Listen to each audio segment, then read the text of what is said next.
Now hits the timer. Timer. Yep. Yeah.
Intro.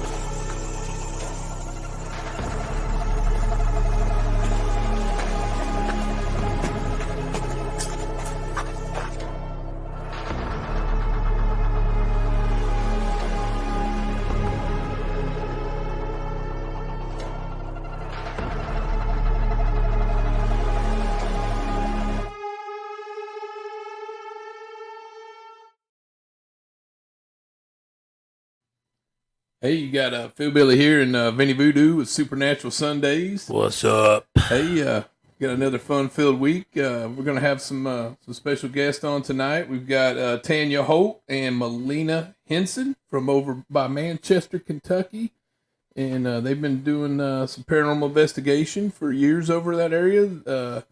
Their main location that they investigate full time is the Chestnut House over by Manchester. And Melena actually lives in the Chestnut House. She actually lives in a haunted house. So we're gonna have these two ladies on, talk to them a little bit. We're gonna go into the supernatural news here in a little bit, and everybody's gonna come on and talk about the news tonight, and then we're gonna talk to our special featured guest about the Chestnut House.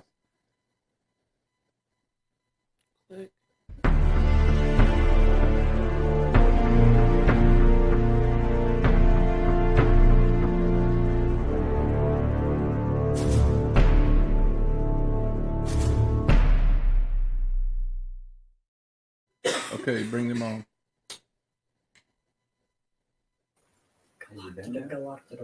Hey there, Tanya and Melena, how you doing?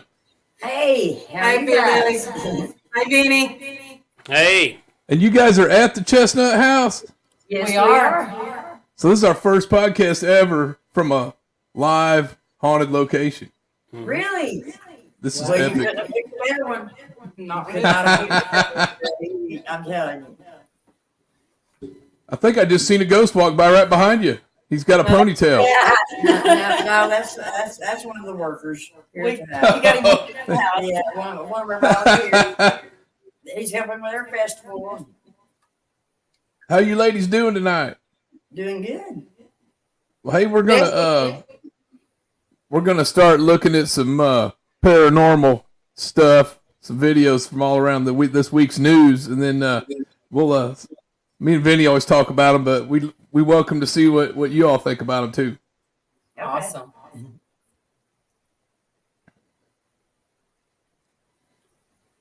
We're ready for you to play a video there. Down.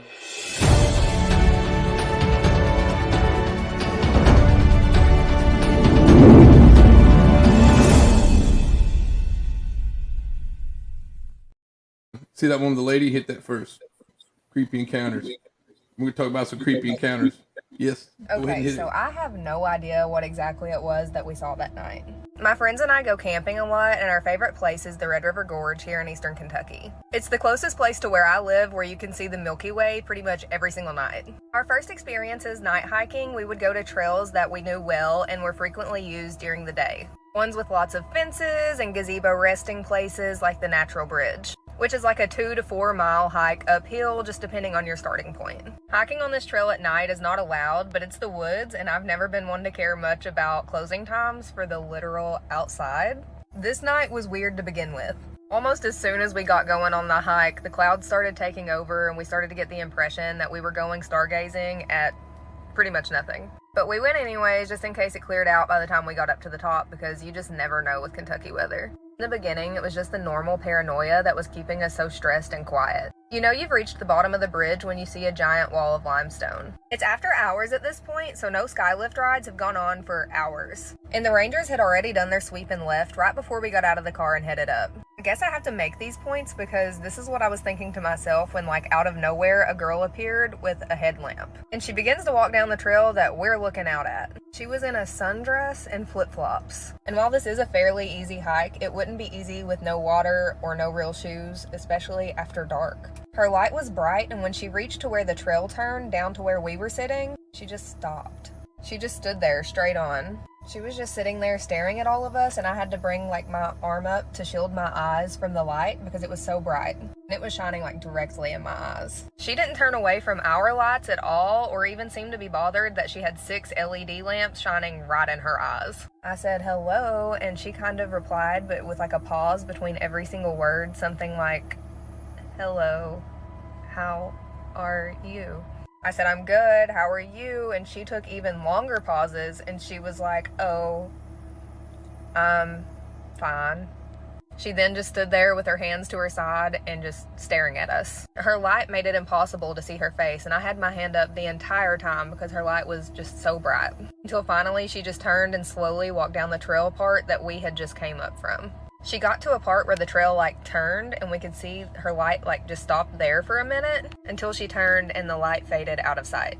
After that, we waited a little while before we headed on up. I made comments about how weird that just was, and everybody just made it out to me being always afraid. So we got up after a bit and we started back up to the top. We laid down and we tried to stargaze, but the clouds were even thicker at this time and we were all miserably hot. We could hear voices at times, and my friend kept checking for the people that we heard. We saw a flashlight and we never saw anyone attached to it. And then we heard like a bird call, but it wasn't like a real bird noise. It was like some person doing bird calls, like rhythmic and not really natural at all. I was convinced that we weren't alone and hadn't been alone, but I'm the most easily spooked. I asked to leave whenever they were ready, and they were all ready to leave right then and there, which kind of scared me too.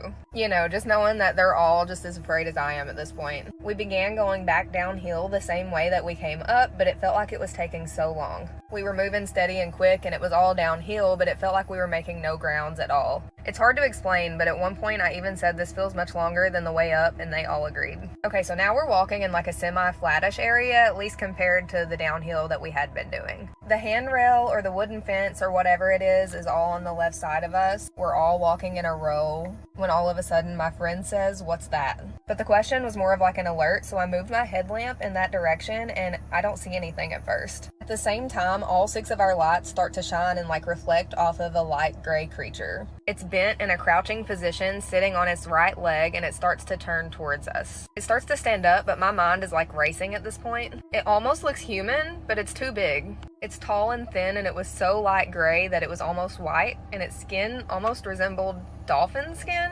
Like it has a shine to it, like it reflects in the light when our headlamps hit it. It's gradually coming to a full standing position in front of us. Its head is long and its eyes are in like a human position on the front of its face, like not like an animal, like on the side of its face. I couldn't see any other facial features, almost just big empty holes or pits for its eyes. Its arms hung down low by its knees, and its hands seemed to be long too. I'm gonna guess it stood at like 9 feet or so tall, and it was right there in front of us. It had no hair, like at all. And it had a big head. Like I couldn't process what I was seeing. I was just frozen, and I felt my friend hitting me, just saying, "Run, run, run." I start to understand that we have to get away from this thing, and that's when it pivots and runs to the right, going backwards along the trail so it can get around the barrier and get on the trail behind us. We took off running down the trail, knowing in our minds that that thing took off a lot faster than we did. It didn't talk at all because when we tried, it felt like we were going to get caught. We kept running just as fast as we could, but some areas were just so steep. It never felt like we were out of the sight of this creature, not even for a second. As we made it to the trailhead with like the gravel, we could hear something crashing down in the forest beside us. We all just ran as fast as we could and jumped in the car, and we drove down the road just as fast as we could until we got to the main road, and then the sky cleared up, and then the stars came out.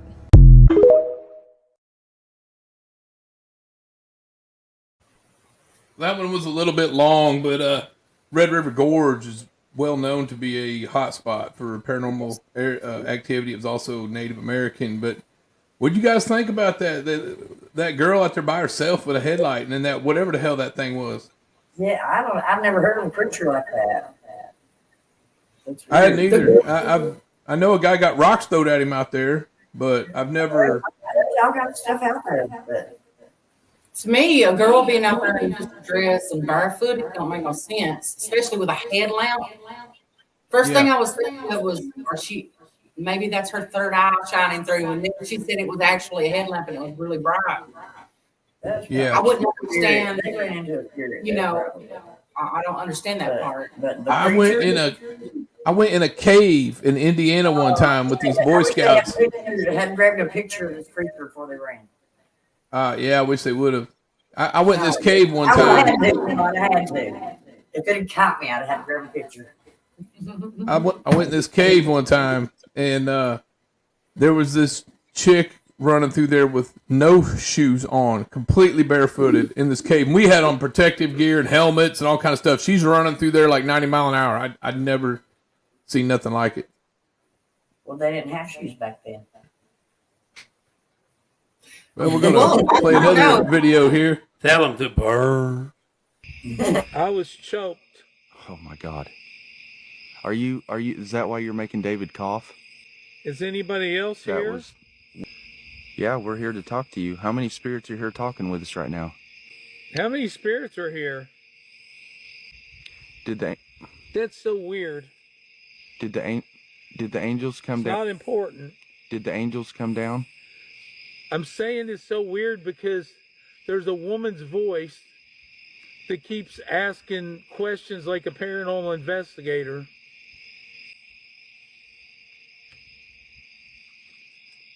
If you're a paranormal investigator trying to talk to us, can you say your question again? That is fucked up if that's actually happening, because I've never seen that happen Are you before. there? Oh my God. What the fuck? I've never seen that in my life. What? Like questions like that, asking us questions. Yes, I swear. There was a woman's voice. She goes, "How many spirits are here?" The first time. And then she said something else. "Are you still there? Will you talk to me?" And then, that's really weird. It's Hang on. You just heard a voice and it wasn't yours. Ooh. I don't know how. We've never connected to another investigate. Because they were asking in the chat, I wonder if it's investigators down there.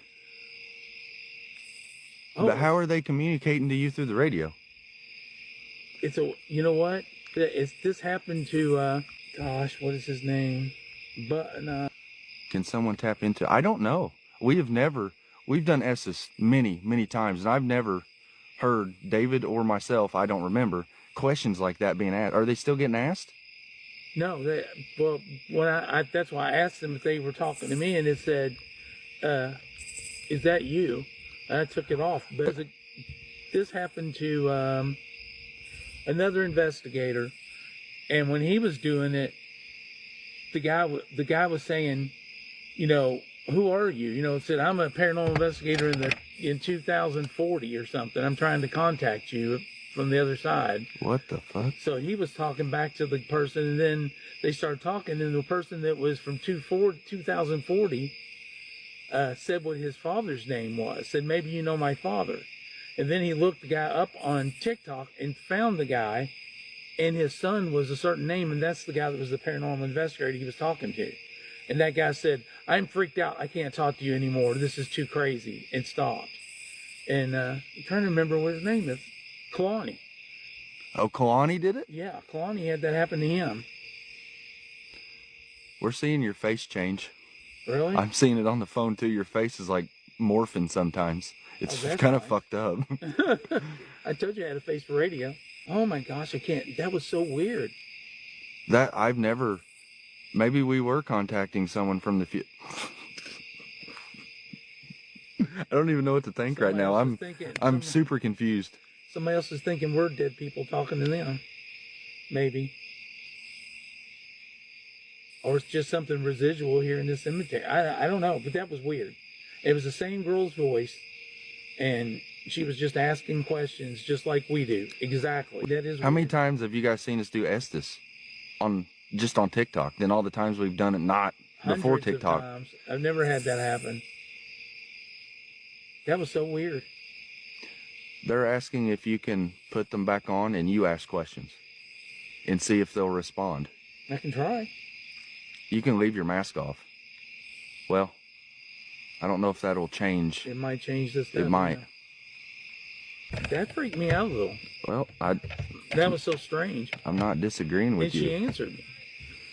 When I said that question, she answered me. So she could hear me. Whoever was trying to contact us, are you still there? Are you a paranormal investigator? I am. What the fuck? The girl that was asking questions, are you still there? No. She quit? Yeah. When I first asked her, you still there? I said, I am, but I think it was a different voice. It wasn't her voice, so. I don't even know what to say. That's the weirdest thing that's ever happened. I mean, it's like in a different dimension or a different time or, something. I mean, it was so weird. When it asked like 6 questions, and then finally that's when I said, are you a paranormal investigator or whatever I said. And it said, yes, I am. And that's when I got off there. It's like, what? That's insane. I don't know. That's never happened. It's neat. It's scary. It's all those things. Everyone's saying your face looks different. You feeling okay? I think so. I told you. You got a face for radio. It does look weird. Oh my gosh, that was insane. I don't know. I have no answer. I've never had that happen. She was very plain. I mean, I could hear her just like I'm talking to you. What do you guys think of that? The investigators may have been talking to other investigators in the future. That would be cool. I've never Or maybe that's experienced weird. Some investigators, she knows the lingo and she's asking questions too. Well, they got this other team they were talking about actually got a name, and then they went and found would have been this guy's dad who's still alive. Wow. Like this guy hadn't been born yet, and he was freaking out and said, I don't want to talk about this no more. So that makes me think that's like we talked about before, is time displacement or displacement. Yeah. Time displacement. Portals. Yes, that happens Portals. here. And just, there are portals here, and there's time displacement.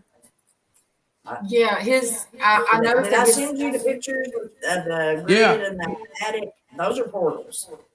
If you want to scroll up there a little bit, Cammy, go on up. Keep going, keep going, keep going, keep going, keep going, keep going. Okay, and we'd like to show both of those one at a time. Go ahead and click on that. There you go. Those are the portals in the attic here. That's the portals that they're talking about. That You can what see is it through what's the green light? Like that. We had laser grid up there. The laser grid made circles like that? yes. No, the circles are there already, but that's what it made the circles look We like. took a picture. Without the laser grid, it looks like you're looking through a big, huge soap bubble. Is that on a Yeah. wall or is that on a No, wall or down in a floor? No, It's in the attic. It was actually pointing toward us, behind us. When she took the picture, So pointed in open space. yes, and it kind of. The chimney's behind it, the staircase over to the side. Phil, Billy, Wow. you've been upstairs here. If you go in the attic and you just stand there by the door, Yeah. and like the little boy stays back here and the door's over here. Okay. That's right. And There's another room behind right in front of us, the chimney. right? So the laser grid was pointing back in the other room behind us, but she just snapped a picture. The You circles can see are where the taking laser up grid's whole coming attic. through. You can see those. But the circles, I don't they know- just I don't kept know if popping you've up, seen and it wasn't in videos. every- I've never had a laser grid make circles. They're straight lines. Like a cross, they're like a grid pattern. I'm like, how did you Because get they're shining on the portal. Is how they did that. that's bizarre. I can show you videos, send you videos of the portal, and it looks like a soap bubble without that. Wow. Just a big, huge It was soap really, bubble. it was really Like weird. on the Wizard of Oz, when the good witch comes down in that bubble, that's what the portals look like on camera. And that's actually an expensive laser grid. I actually purchased that one. That's a tactical. I have so much more I So- should have sent you. I mean, We pointed it around the other direction toward the walls and where the fireplace was in the attic, and it's still you could see the circles through the streaks of the laser grid, just the I line. think Wow. that's it too. Yeah. That's pretty wild because just like rafters and stuff up there. Yeah, Well, hey, we got another video coming up, and after Mount St. Helens blew up out in Washington, Take that picture off. there was some. They think there were some Bigfoots that got burned, and they think some of them might even been still alive, and the government might have rescued them. But there's all these rumors about Mount St. Helens had Bigfoots on them, and when it blew up, there was a lot of them got burned, and then they actually saved a few of them. We think so. We're gonna play this video and see what you guys think. I hope they do. I want to see this.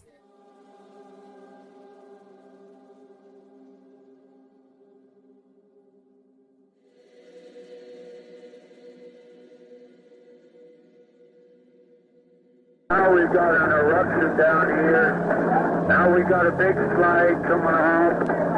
The slide is coming off of the west slope. Now we got a whole great big eruption out of the crater.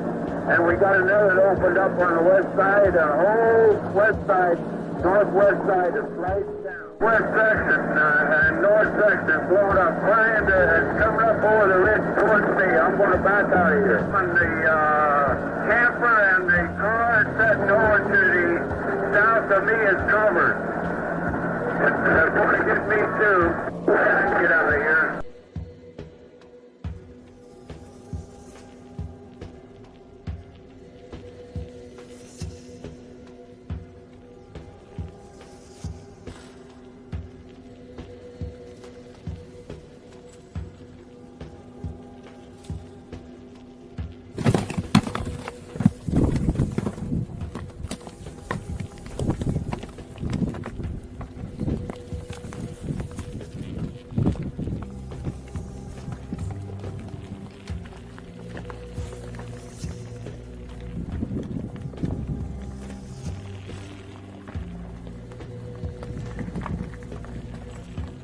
Hey, there's something down there.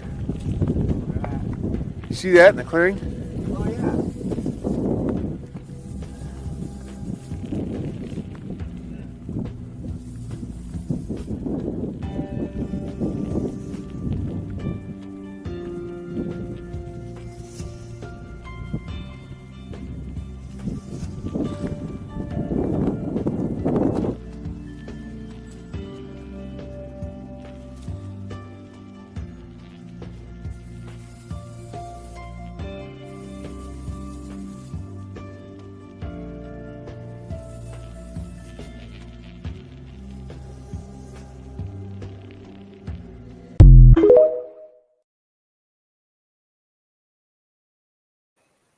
What do you guys think about the Mount St. Helens Bigfoots?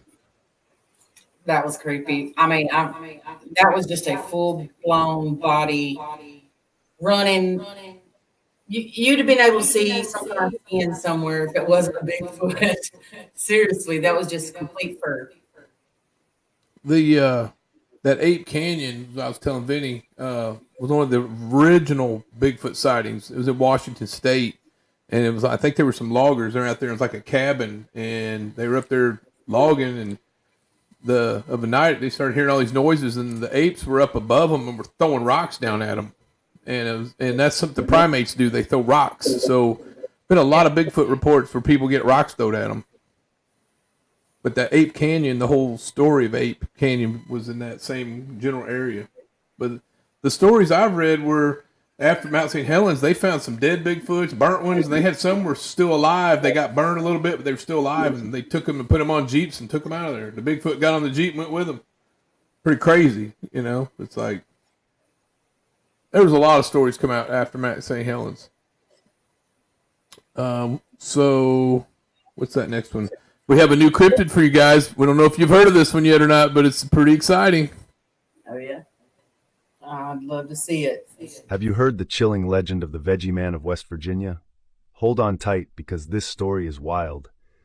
Deep in the heart of West Virginia, locals speak of a creature, not quite human, not quite plant. This, my friends, is the Veggie Man. First sighted in 1968, this bizarre entity is said to have long vine-like arms and glowing red eyes. Witnesses report that the Veggie Man can communicate telepathically, creating an unsettling experience for those who encounter him. Sandra, a local resident, recalled an encounter, saying that the Veggie Man's voice was soft yet commanding, almost hypnotic. Historically, locals believe the Veggie Man protects the forest, but at a dark cost. Some say you feel an inexplicable dizziness if you get too close. Could the Veggie Man be a guardian of nature or something far more sinister?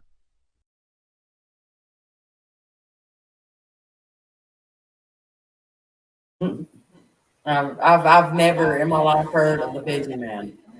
Yeah, I don't know about that. I've known some people that eat vegetables, and I've seen that movie with Groot. I think Groot's the closest thing I've seen to a vegetable man. Hey, At least I wouldn't be afraid of him. I can't say there isn't one because I don't know. There's all kinds of things out there we don't know about. At least I'm not afraid of him. Nah, if I got a chainsaw or a hatchet, Veggie Man is not going to intimidate me. Exactly. Well, we got another cryptid coming up, and this thing they get. I think this could be CGI, but it was just so cool video I had to put it on.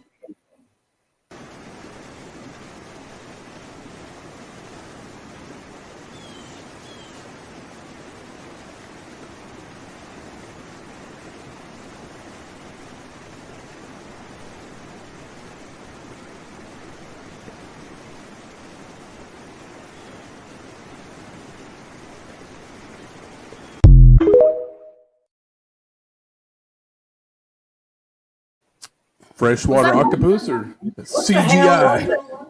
It looked Was like that a like going off the motherfucking. water and into the woods? Yeah, Looked like a kaiju. a kaiju. I don't even know what that is, but Yeah, what's a kaiju? but that, Kaiju's, it's like Godzilla, Mothman, or Mothra. Yeah, Those are all kaijus. Yeah, other being creatures. I think it looked like it was made out of tires and trash bags, but it was alive.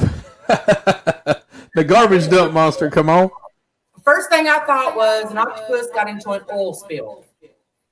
Or it's Could a be. giant kid. They're going to need about 500 gallons of Dawn dishwashing soap to get that off of him. That's what I thought when I saw it. Is that an oil spill or what?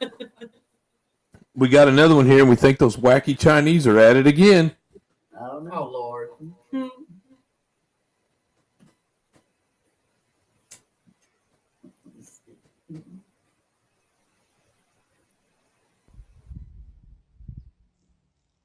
Hey guys, I'm in between Mont Vista and Del Norte, Colorado, 50 miles north of New Mexico, and that is a high altitude balloon.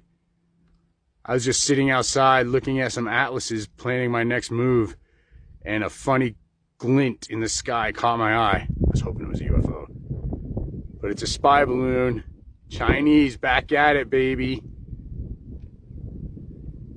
Call in the fighter jets. They're constantly running through here. I'll wait and see if they come through, and I'll try to record it. Did it disappear for a second? Reappear? It just So blinked. could it be those wacky Chinese sending those balloons over again? Those spy It balloons? could just be a weather balloon. Could be a weather balloon, yeah, but aren't they smaller though? Like, oh, they're different sizes, depending on different atmospheric pressures. Like at the end of the video, it may have disappeared for a split second. Yeah, it did. Did you notice that? Right at the end of it, it just like the light went out and then back on. I don't know if you I've saw been balloon? that. watching your guys lately, Yes, but we've been it like it having- went out and then back on. Maybe the light hit it just right, or a cloud. Or... I know we've been having some strange anomalies. It's in like the it sky. disappeared for a second, like a split second, and then come back on. It cloaked. Could have been like a visibility cloak or something like that. So you're talking about the kind of strange things going on lately. Have you all heard or kind of seen anything about the aliens coming? I just see strange anomalies every night in the sky around here. There's been a lot It's of like the northern lights are still here over this property. yeah. And the stars are changing shapes and colors and going in and out like they're all getting ready to burn out. It's just wild watching. And I talked to my friend David, who's in Oklahoma now, and I asked him if things were going on like that there. And he just turned his camera around, and the stars there are doing it. But I don't know if they're I don't think they're stars. But here we've been seeing funny lights in the sky right out from the house here. We don't know if it's got anything to do with the house or not. I think it's another portal. Yeah, you got stuff making laser grids show circles, so who knows what you got going on over there. I just sent you another video or two there, Phil. On your phone. You can see the portals in the daytime, what they look like outside in the yard. But now I sent you a picture of the neighbors had took a picture of the house a couple of days ago. But you will see a portal, and you will see two shadow figures go through in the video too. Two white figures. So have y'all had like physical interactions with these portals? Oh, you can feel them when like you walk yourself. Yeah. Really? Some people get sick, dizzy, their hearts start flying. I get sick and I get touched a lot here. I won't go in the attic by myself. There ain't no way you would get me in the attic by myself. I would go up there. I totally want to go in the attic by myself. Oh, what? When I went in the attic, I got stink bombed. The mad gasser. It was like somebody. It was like a little kid ran up and farted on me and then took off running. That's what it was. Don't talk about my baby in the attic. Now. One of you was right next to me when it happened. I don't know. One of you smelled it too. I don't know. And I was like, it's not me. I would have claimed it. We know you would have. I think I was in the back getting ready to run down the stairs.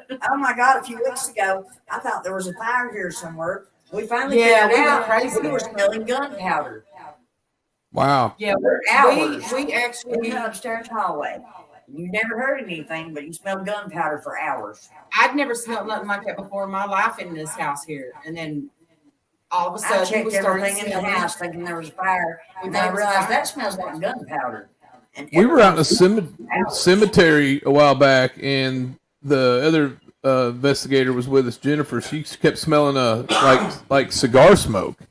I'm like, I don't smell nothing, And then a little bit later, I smelled it. I was like, okay, I'm smelling like a cigar smoke. It was just weird, like out in the cemetery. Did you smell it, or was that suggestive implant? No, because I'd forgot about it, and then I just smelled it out of the blue. So I don't think it was psychologically implanted in my brain. Psychosomatical. Because I forgot about it. I was looking at like some other stuff, and then all of a sudden I was like, "Oh, got a whiff of that. What? It smells like a nice Cuban or something." I'm still trying to figure out the eyeballs interaction I had, anyways. Well, talking about the UFOs, they've got this asteroid that's coming. We're talking like we might have a second moon. I know, isn't that crazy? And it's going to be in the shape of a horseshoe. So we're gonna play that next, so you guys can see what we're talking about. I've been watching it. Yeah. What's going on, TikTokers? Look here. I made the deal on the second moon the other night. Asteroid 2024 PT5. Supposed to enter our atmosphere where a second moon on September 29th. And they're saying where it come from, it's going to hit Earth's gravitational pull. It's going to do one complete around and it's gone. So basically, I don't think it's an asteroid.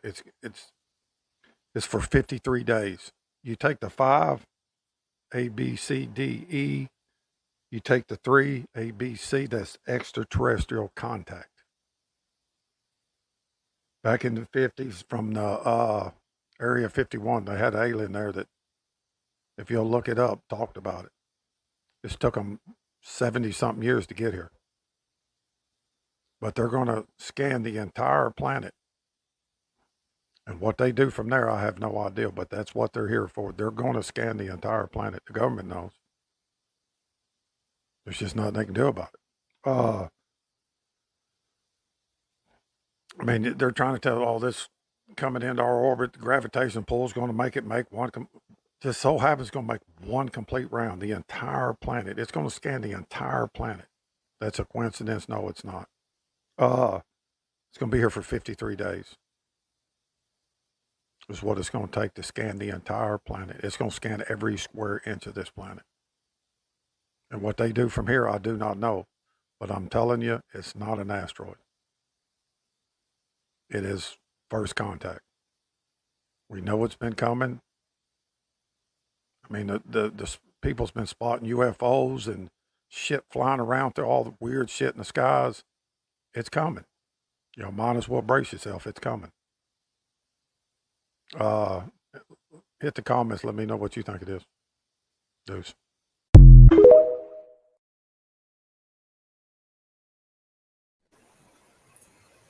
So that's interesting. The alien from Area 51 told them this was coming. And then I've seen, I think it's the James Webb Telescope. They've actually seen this thing making course corrections, which an asteroid would not do that. No, it would not. The scanning part to me sounds like LiDAR. They're going to like LiDAR the planet for some reason. Terra mapping kind of thing. I would think we've already done that, I would think, with the space station and whatnot. But That's scary shit. especially if we get like another moon, it'll be like another moon for 53 days. Probably what's happening. I don't know how they figure that shit out. Like how they know that thing's going to be where it's going to be and it's going to be here for 53 days. Like how would they know all that? Because they have already been informed, Probably. It's not radar. I mean, you can't just do that with radar. I mean, to me, They got to use LiDAR. Or you can use radar, but like LiDAR and they can do the laser mapping, sound wave mapping. There's all kind of ways of doing it. Like I've got LiDAR on my phone, but for paranormal, I'm still figuring it out. If I get around someone who's sensitive, like very sensitive, and I'll try to LiDAR them, most people just look like solid, like a 3D image. But when they're real sensitive, it looks like flames shooting out the top of their head. And then we have the one guy on our team, he's what they call a clairaudient. He hears stuff. His head blinks off and on when I hit him with the LiDAR. So it's like, but everybody else is just solid. And it's like a 3D model. So it's pretty wild. But that's what they're going to do probably, some kind of scanning. I don't know why, but what they're scanning for. But it would explode around him. And then this next lady lives over there by you guys. And she puts out a lot of nice little videos. She's got a book coming out. She did a really nice expose on the Bethlehem Academy and the nuns and everything up at Hell's Gate. And so we're going to bring her on next. And you guys might know her. I don't know. She lives over there by you. Probably do. What's your name?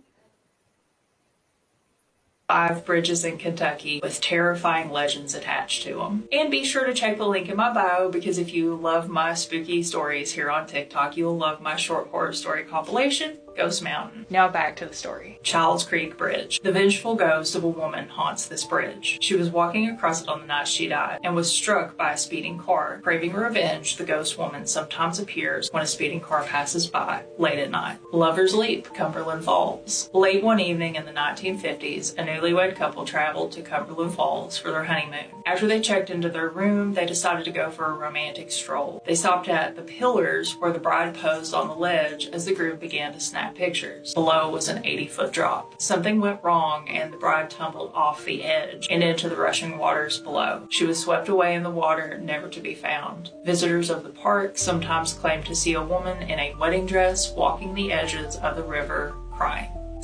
Bridge. Little is known about the history of this bridge, but if you go there late at night, it's said that strange phantom sounds can be heard, specifically the sound of people being thrown into the river, followed by sinister laughter. Pilot Knob. You may have seen my video on the Pilot Knob Witch. In the video, I mentioned that locals believe the cemetery can not only be haunted by the ghost of a baby witch, but also by a more ominous entity known as the Watcher. While some choose to believe that the Watcher is malevolent, others say this entity is actually protecting the little witch. There's a legend that states the Watcher was someone who was murdered on a swinging bridge nearby the cemetery. Ghost Bridge. A bridge in Oak Grove, Kentucky, near the Fort Campbell military installation, has a dark legend. In the 1960s, a soldier who had come home from overseas to find out his wife had cheated on him, unable to control himself and his emotions, he tricked his poor wife into going on a late-night drive to Oak Grove Bridge, and in a brutal fashion, he took her life. Her remains were found under the bridge at a much later date. Afterwards, locals claimed to see a glowing apparition wandering the water, and those who caught sight of the apparition up close claimed the entity looked decomposed and corpse-like. Be sure to follow for more spooky stuff and let me know in the comments if you've ever had any encounters on these. So we can get that in. Yeah. You guys know her? I do not. I don't. Her last name's Clevenger. She looks familiar, but I don't know her. She looks familiar, but I don't really know her. And she was talking about Lover's Leap and Cumberland Falls. I used to live on Lover's Leap. Oh wow! That road creeps me out. It's haunted. Did you see any women in a dress running around over there looking for their husband? She's there a lot. I was told she was there. I had not seen her on that road, but if there's another road that connects to Lover's Leap, I have seen her on. I've heard in your part of the country, there's a lot of women running around looking for their husband. Come on. They are. You better get your ass home. You better be fishing. You better be out fishing. That's Tanya and her. Yes, me. That's me. So with the investigations and stuff we do, of course, Bill makes some of our stuff, so we like to kind of show something on these Billy inventions that he makes. Yeah, I love his inventions. He's good at it. Let's see what you got. We call this the paranormal paramoo. And if a spirit or any kind of anyone that comes around and ring the cowbell, then we know something's around. And just in case we don't have enough cowbell, we got more cowbell down here. Guess what? I got a fever.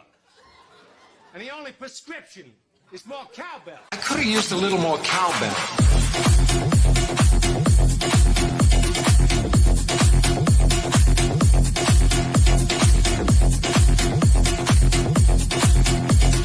I could have used a little more cowbell. Hell yeah, more cowbell, come on. I like that. I really do. Hell yeah. If that cowbell goes off, Cammie already said she's running for the truck if that cowbell goes off. I wouldn't know what to think about her going to go off. We've got one of your videos. We're going to play it and then we're going to let you explain a little bit afterwards. But there were two of these EVP videos. I couldn't hear anything on the first one, but I did hear something on the second one. So we're going to roll that and then let you guys kind of talk to that. And this was at the Chestnut House where you guys are currently at right now. Yeah.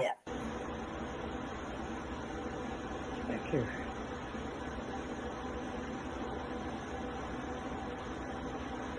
There's no bar.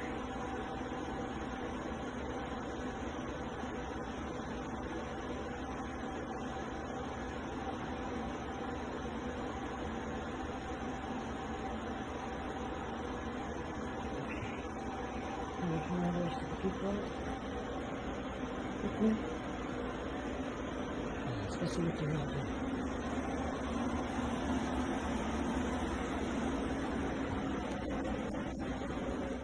Don't want to go. Okay, we were listening, but what do you kind of tell us a little bit about that? Yeah. You didn't hear him answering? We heard like static and something mumbling a little bit. I walked into the bar and I saw something in the bar. There's a guy that hangs out in the bar a lot. I saw something over there and I just got my phone out and started recording and never said a word. In one of the clips, he says, speak. And then to me, and that one I asked who was in the bar and he just whispered me. If you listen, That's pretty cool. So with this like particular spirit that you had like different occasions with them, or do you have any information about it? It may be Fred. He built the bar. Someone hangs out in there a lot and they ask for booze. So this next video, we're going to show a little bit why Tanya's afraid to go in the attic. It's pretty interesting.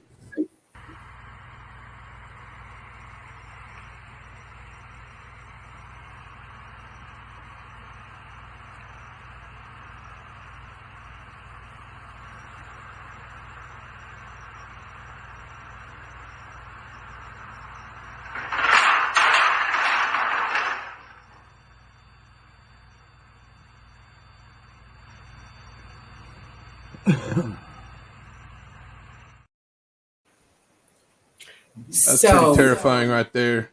So we had put that fan up there. It was so hot. We had put that fan up there 3 days before that. It hadn't moved at all. So Tim came in and we did an abandonment. Everybody knows what the abandonments are. You just leave all your equipment out, leave your cameras on, leave the house, and stay out for about an hour.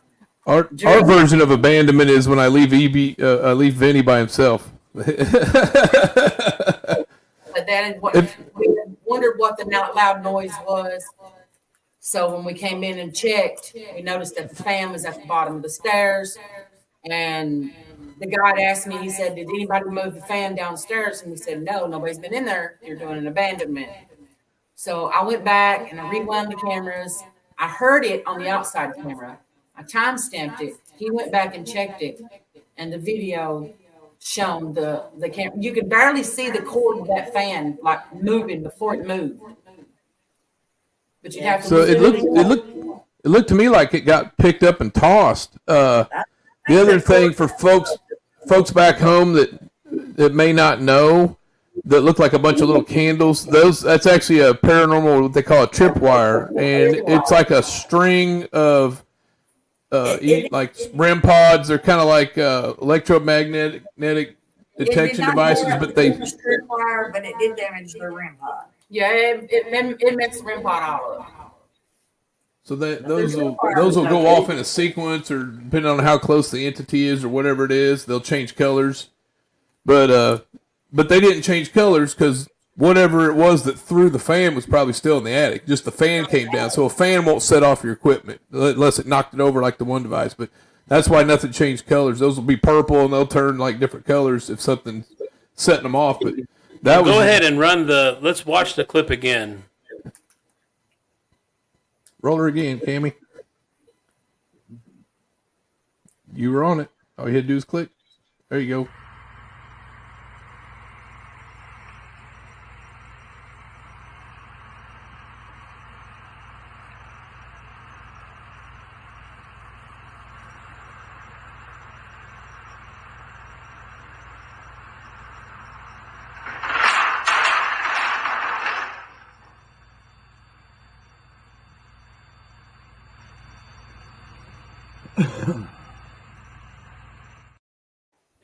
The lights didn't go off until after it landed on the bottom, and then a few seconds later, it's like something went right back up the stairs.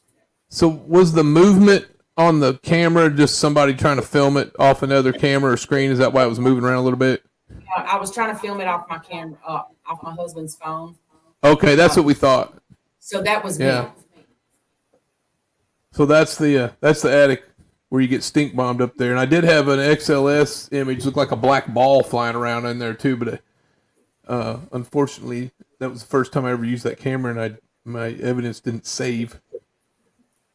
Got me looking at the attic. I'd like to go up in there. Well, we just We'll heard take something you in there. The attic is literally right Look here. at the session if you want. Right here's the attic. We'll do an Estes without headphones so everyone can hear it. In the attic. If you want to do something live while we're on the air, we're game. If you want to go up in that attic, if you could take your camera up there, I'm always ready. It's a I laptop. think Tanya wants to go up there by herself. I think she wants to be the abandonment. I'll take you guys up there.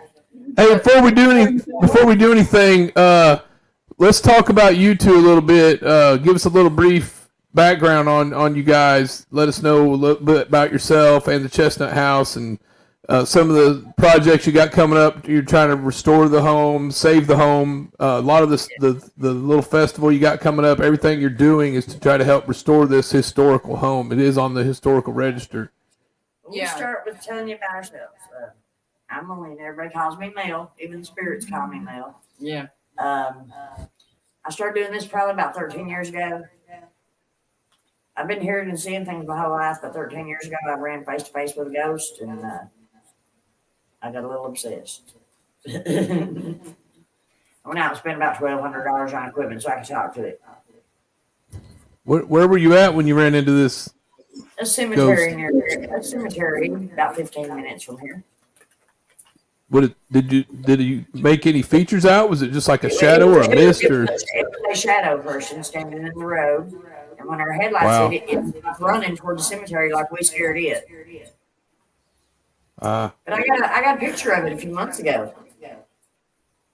That would be interesting. Sitting on a headstone. I'll send it to you, Phil. So my name is Tanya. Everybody knows that. When I was little, there was some stuff happened to me. I was drugged under a bed. I was beat in the face by an entity I couldn't see. I couldn't see nothing, but I felt everything. I was living in a haunted house at the time, and I was always afraid of everything. So as I got older, I just wanted to know what had happened to me. So I kind of started believing in ghosts, and I wanted to figure out if anybody else has ever had that experience or if it's still out there or whatever it was. So I started ghost hunting. And the first place I ever started ghost hunting was here at the Chestnut House about 3 years ago. So I've been here for 3 years now.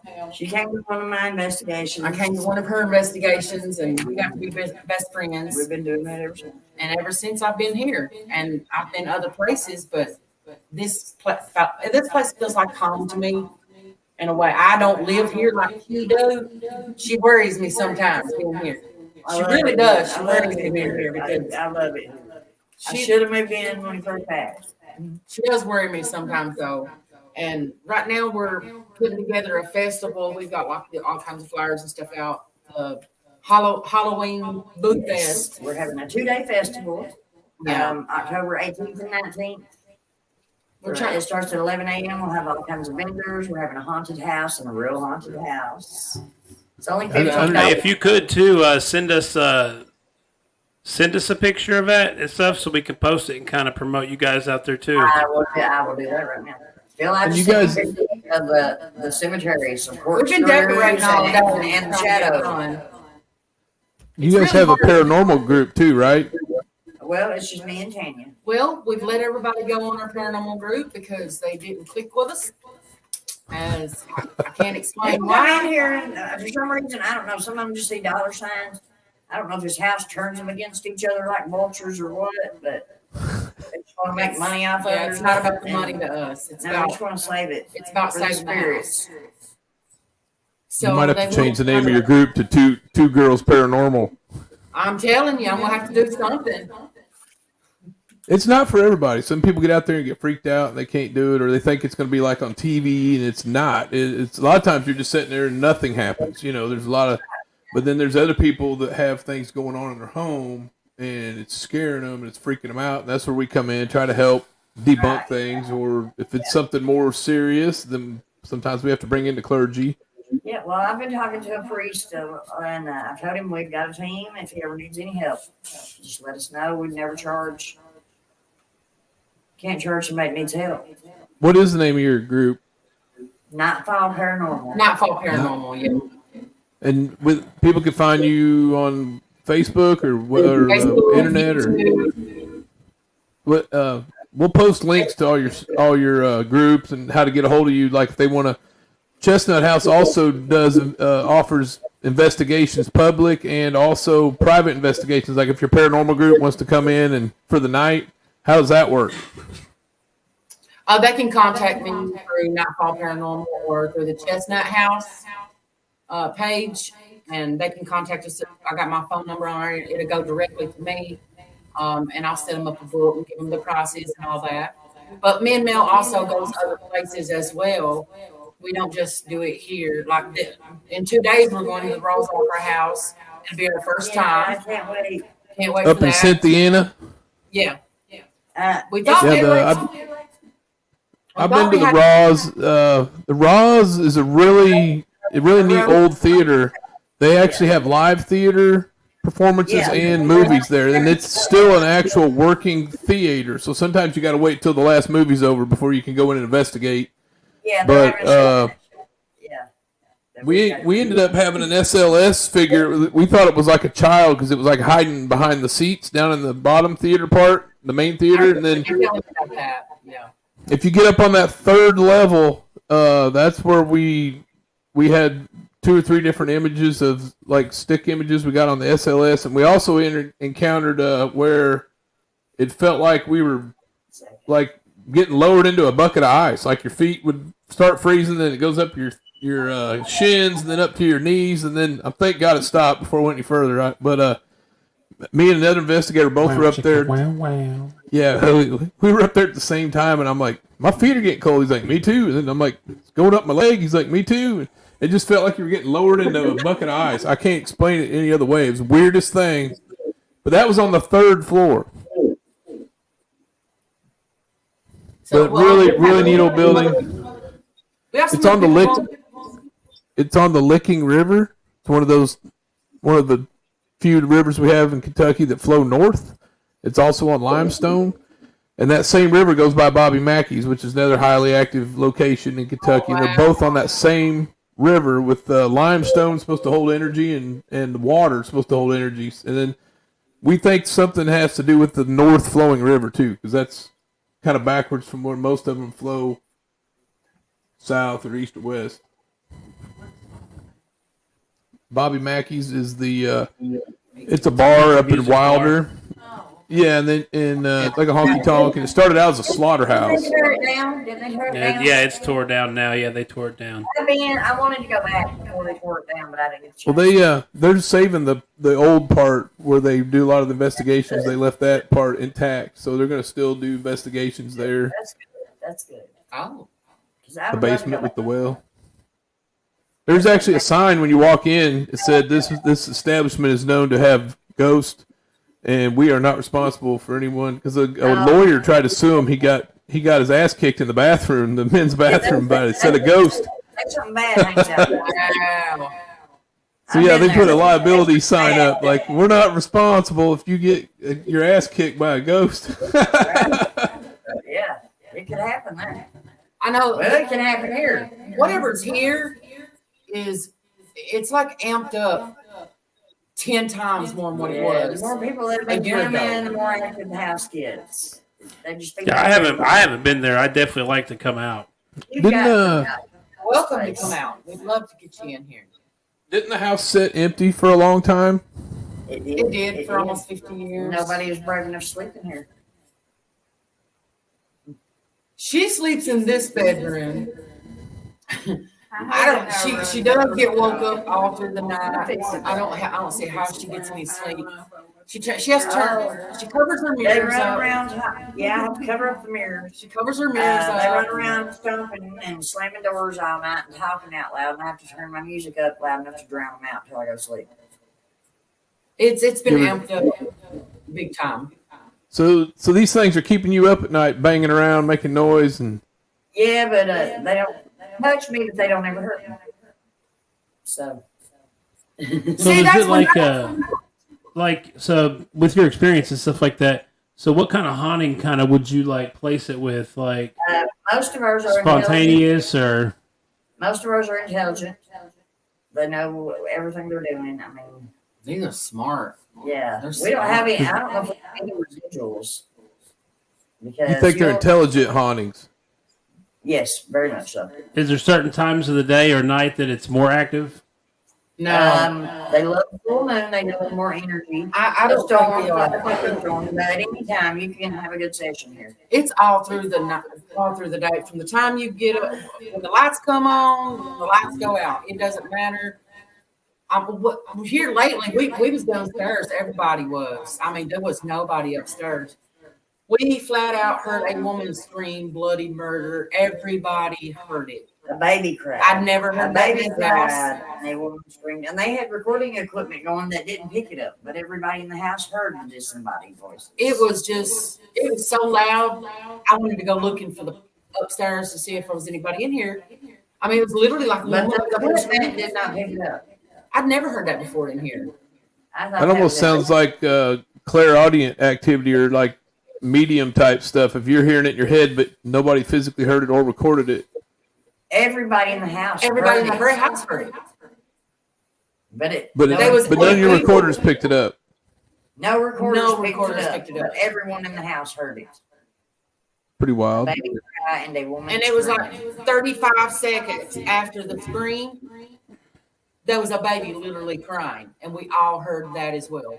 And we was like paused and was like, what in the world? So do you just record sometimes, or do you like have stuff set up recording like 24/7? No, it's not 24/7. It needs recording 24/7. I need cameras everywhere. I think they have security cameras, but I don't know if it We don't. records or. But I need a lot more. We actually don't have security cameras right now.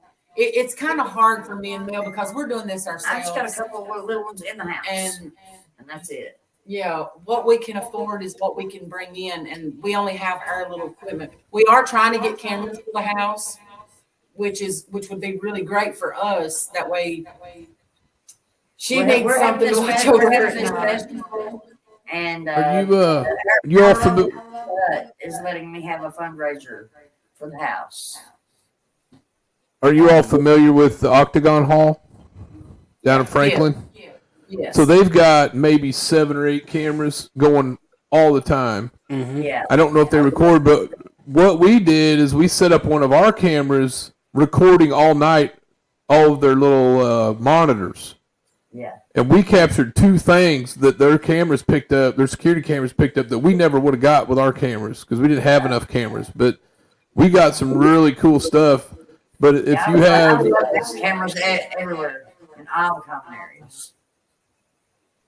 I would kind of stay away from the Wi-Fi cameras, though. I know some other teams use those, and I think they're introducing the Wi-Fi to their environment, and it starts setting off their K2s and their.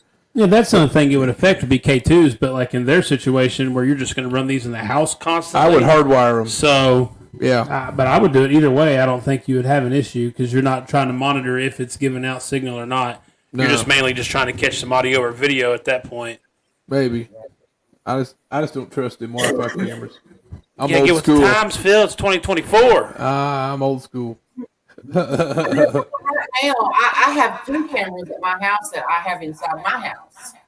Because, I mean, I could tell, I've got a brother-in-law. He's not as afraid of the Chestnut house more than he is my house. I don't know why, but he is. So, but I've got cameras in my house. They're connected to my internet, but they're awesome cameras. But I can't just take them from there and bring them up here and connect them to this Wi-Fi because these right, absolutely. So the Chestnut house, you're located over by Manchester, like east of London, Kentucky, right? In that area. Yes. So I sent you a picture of a flyer for our festival and a business card with the number that can contact for investigations.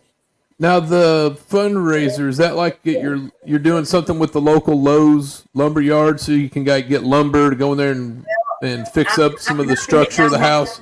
I'm trying to get donations. Yeah, I mean, believe it or not, the floors are done except for that one little bathroom that's downstairs in the living room part. Yeah, I just need the like a lot of sheetrock and paint. Yeah, we need sheetrock. I take any donations. If they don't want to give me money, they can send it to Lowe's they can for the Chestnut. they can house donate in to London other places. How's the roof? How's the roof on that house? The roof is awesome. It doesn't leak. It's been redone. It's already been. I would say that if you keep the roof up, then the rest of it's just, it'll. Yeah, we don't you got time. If the roof goes, then you're on an extreme time schedule. Once the roof goes, the house goes quick. Yeah, we investigate some of the houses where the roof's going down, and that's one of the things with Bethlehem Academy. For a long time, places, but the roof's been replaced. So the lady that lived there, did she die in the house? The last lady that lived there? Yeah. She passed. 'Cause I know when we went in there, it was like she just left. Like when she passed away, and they didn't touch anything. Like all her stuff was just sitting out, like she just abruptly left, and it's set like that for like 50 years. Oh yeah, in her bathroom. Yeah. It's still there. Well, it's not in the bathroom. We've removed Some of it it and put it in a safe place until we can get a glass to go in front of it so we can put it back.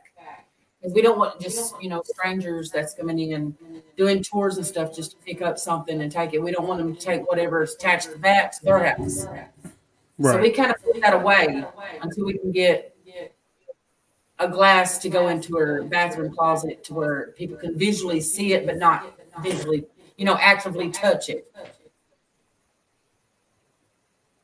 So when you're trying to sleep, is it so it's just kind of annoying? Like, you ever just wake up and see some, like, have you seen any full apparitions where you could recognize facial features and that kind of stuff, or is it more like a shadow person?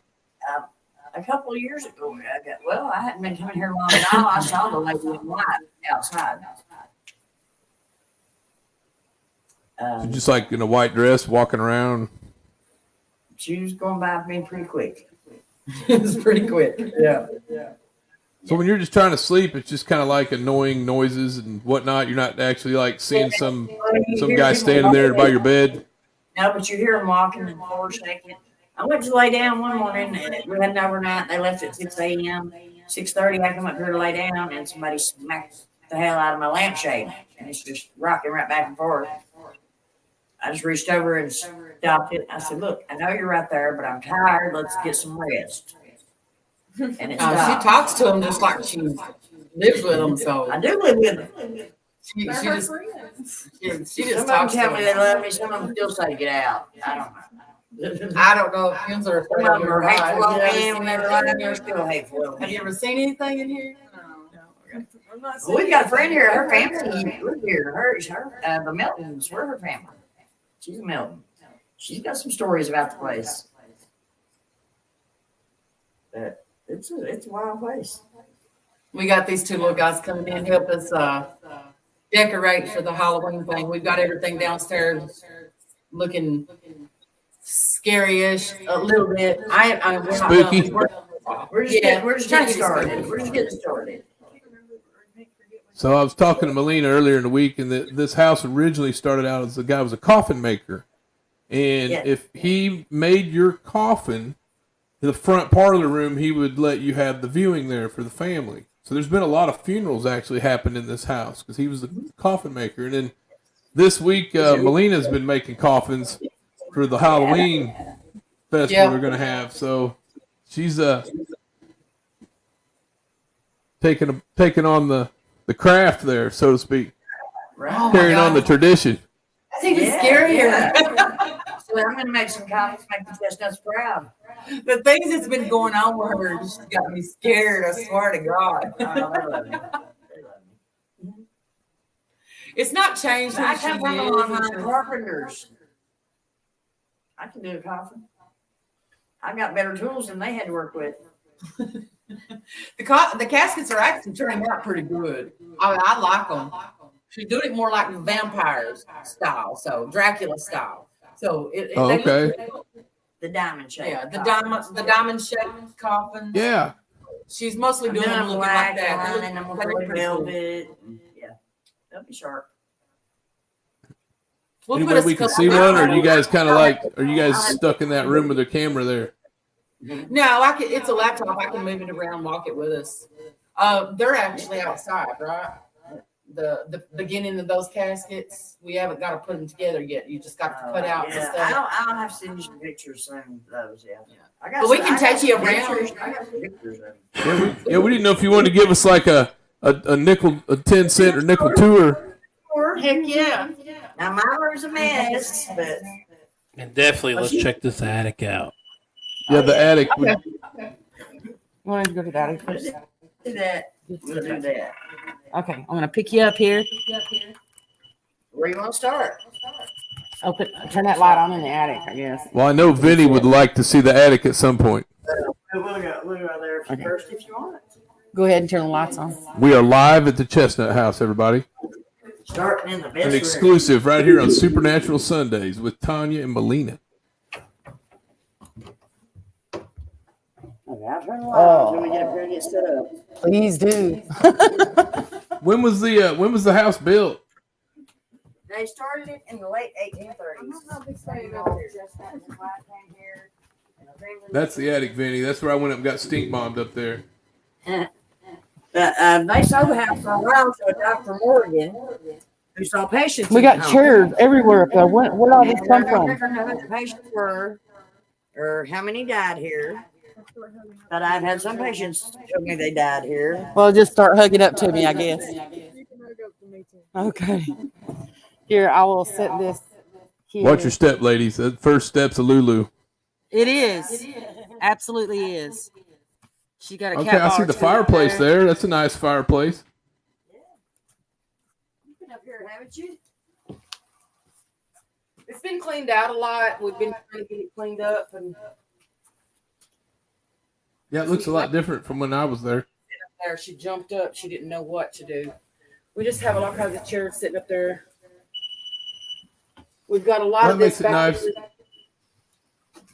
The chairs are nice for investigators who want to sit around and do their EVP sessions and question answering sessions, Estes sessions. Cool if we can do one live. We usually keep it on. You probably could. If you're up here with us, can you not cat ball it for us? Maybe throw a fan down the stairs, knock something over. Oh my goodness, let's not break it. We actually threw that fan. We kept it downstairs.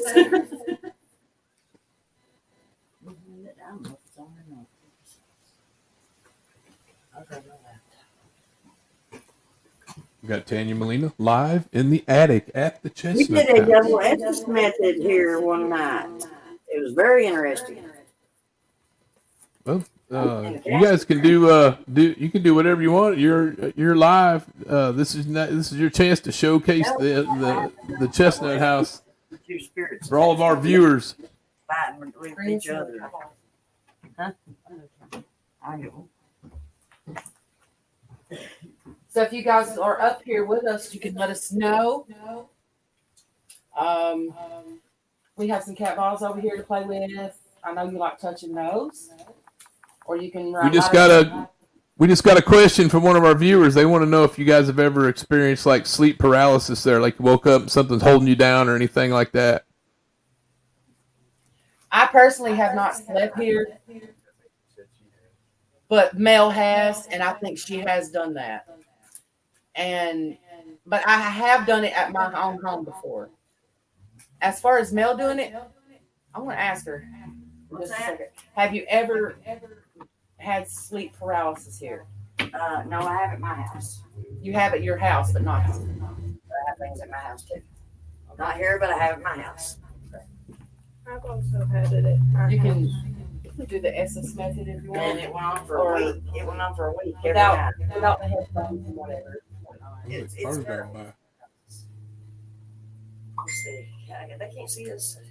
Yeah, they can. Yeah, we can see you. If you want to bring a chair over here next to the fireplace, they can see you a little better. Pretty awesome. So you have never investigated. You want to turn the light out, Tanya? So this is new to you, right? Right about where Mel is where I got stink bombed in that house. It's just like all of a sudden come up like somebody let off a can of fart spray is what it smelled like. There was nobody there. It was wild. I call it the mad gasser. Guess we should turn out the light. They won't be able to see. It was almost like something was angry with me, like you need to leave and stink bomb me. Camera will be completely dark. They'd be able to see orbs. But over in there where she is, back there and going back in that, there's something like a portal over there. It's been said by this whole room. A few mediums have told us there was actually a few portals over there. Do you guys have a compass? No, I don't have a compass. So you take a compass around the house, and it should point north everywhere you go. But if you get around an actual, what they believe of a portal, your compass will go off of north. It'll affect your compass if you get around a portal. It messes with the magnetic field. Yeah. Hi. What was that? That was that old Williams family thing. Hi. Hey.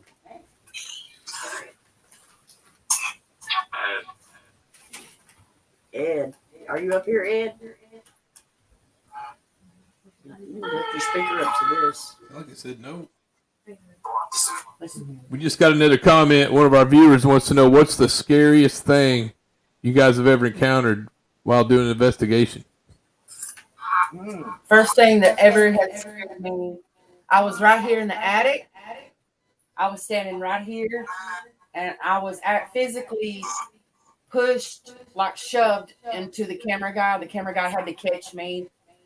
And when I went downstairs, I was burning on my back. And come to find out, there was scratches all the way down my back. So You gonna sit this that, person and then the lady, I heard the lady screaming and the baby cry. I watched the door open by itself. I was kind of looking into a mirror, and I saw the door that was glancing through the mirror open on its own. That was the scariest thing to me. Yeah. So what kind of a device do you have going there for the viewers back at home? Well, we've got a cat ball, a REM pod. This is just the Bluetooth. I've actually got the. She has the going. necrophonics on. Necrophonics app. It's a phone app that you can download from the App Store. And if anybody wants to download a app, always try to make sure it says utility. Don't download anything that says entertainment, because those are not real apps. They're just for fun. You want to try to get one that says utility or lifestyle, but the utility ones are the best ones. I've used Necrophonics. We've used Spirit Talker. I have Spirit Talker on my phone. Yeah. I like the Necrophonics because the voices sound different, and I've actually got actual names of people that lived at the homes, but Spirit Talker, to me, just seemed like it says the same thing everywhere I go. I actually quit using it for that reason. I want to turn the slide off. So what we're listening for is, so they'll ask a question and we're looking for that response. We want that response to come through. Yeah. So we can hear that. Who's that?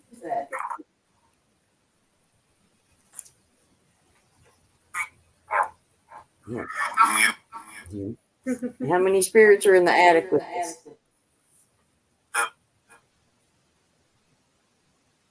How many? Is there a little boy up here with us? 12. I think I just seen something going off there. I don't know what that is. I think that's her. It looks like the cat ball's going off. Yeah, is that a cat ball? No, this that's a is speaker. Oh, that's her Bluetooth speaker. Okay. Yeah. The cat ball's over here. We have a cat ball here, and then we have a REM pod. We have other equipment. We just didn't know what. I'll grab some. You know. Talk to them there, Tanya. See the other part of the house. So a cat ball is basically a cat toy. It's electronic, and it's based on motion. If a cat hits it, it'll blink.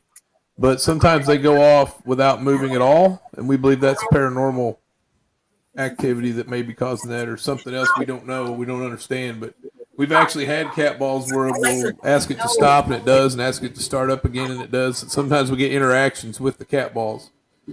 Right, and then what we're looking for with that kind of voice that you're kind of hearing there, so when they ask a question, we want a response to come, you know, kind of fairly in a structured order, like a conversation, and we're looking for an intelligent response, like we want it to answer a question, to try to make that communication, because that's what we're doing. We're trying to communicate and have this conversation. So the cat ball go off like that.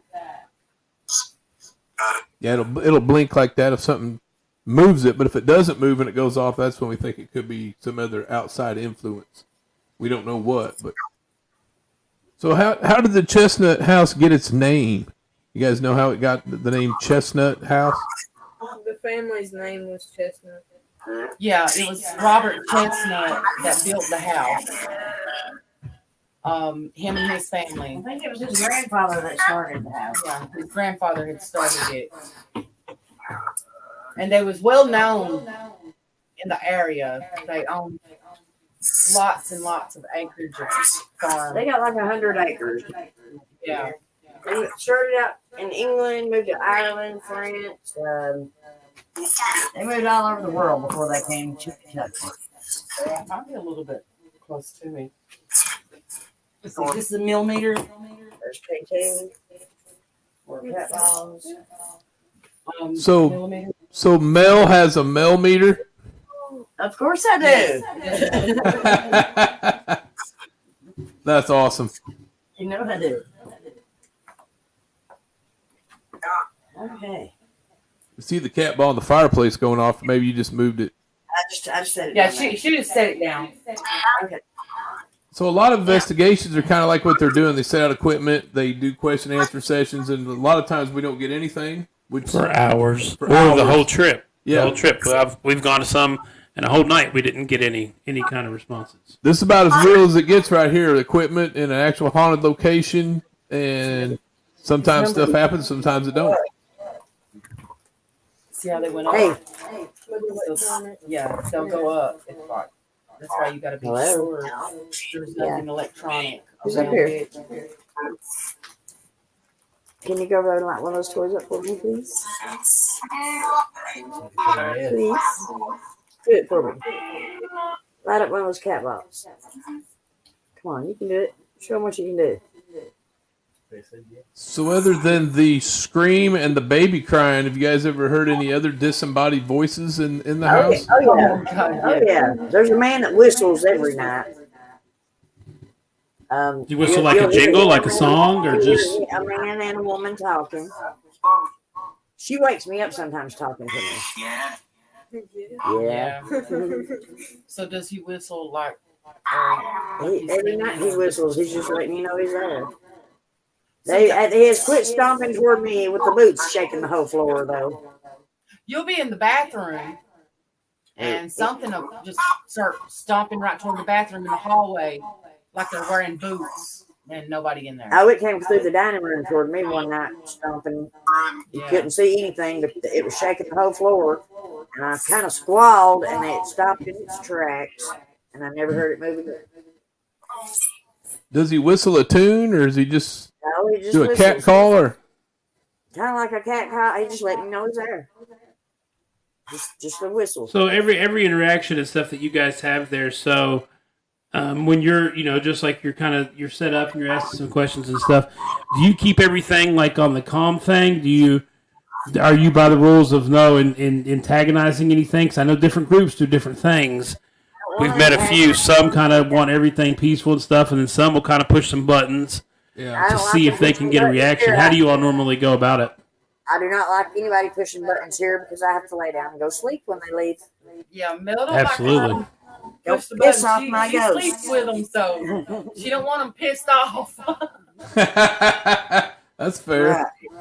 I'll try to keep them happy. Yeah, we don't allow Ouija boards in here, seances and things like that. We don't want that in here.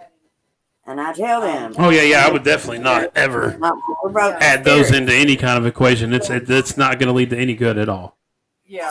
So we would rather somebody just come in and ask questions, see what they can capture, other than them trying to piss them off. Yeah, we pushed it a little bit, but not in a bad way.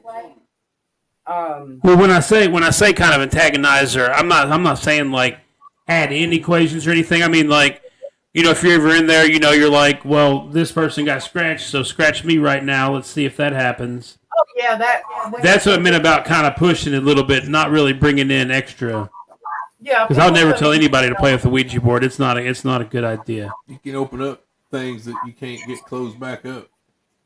Yeah, other people come in and they'll say, well, can you can push me if you want to, you can touch me if you want to. Me, when I come in, I give them permission not to touch me, not to scratch me, because I really don't want that. I mean, if you want to show me yourself, that's fine. Don't touch me, because I've been touched before. It don't feel good. It don't feel good. In the attic, where I actually get touched the most. Anytime I've ever been touched, it kind of feels like static electricity to me. And then every once in a while, I've had like something touch my hand. I've had my shirt tugged a couple times, and I thought it was Cammy because sometimes she'd come up behind me, try to get my attention. And I turn around, there's like nobody there. I was like, all right, who just tugged on my shirt? What makes it more obvious is if you get two short tugs. One tug, okay, maybe I bumped into something, whatever. But you get two, like tug. I'm like, all right, who's there?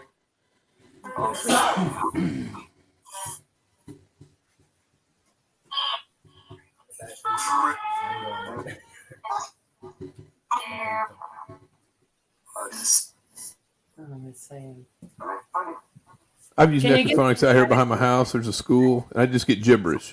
But when I've used it in active locations, you actually get like half sentences and words and responses. Has anybody ran an Ovilus device in that house yet? I wish I could buy an Ovilus.